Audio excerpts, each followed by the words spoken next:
Le flipper est mort, vive le flipper. La concurrence des jeux vidéo et la fermeture des bars ont fait tilter la machine à la fin des années 90, mais le flip fait son comeback depuis peu. Nostalgie quand tu nous tiens. Le flipper revient parce que c'est quand même une machine relativement unique. On ne joue pas virtuellement sur un flipper. On a l'appareil dans les mains et on a vraiment une communion avec la machine. Ce sont les particuliers, les passionnés, les collectionneurs qui ont relancé le flipper il y a une dizaine d'années. La fabrication a été divisée par 40 depuis l'âge d'or des 70s, mais le billard électrique s'est embourgeoisé et modernisé, à l'instar de ce prototype en démo, estimé à 10 000 € environ.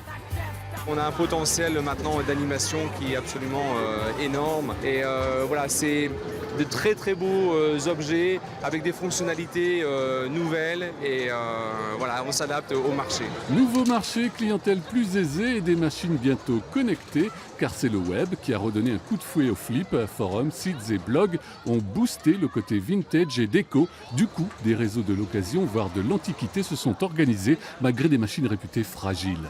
C'est pas une machine qui est fragile, c'est une machine qui a besoin d'entretien régulier. On change un caoutchouc, on change une lampe. Et il se peut que de temps en temps, comme il y a des cartes électroniques, il y ait une panne.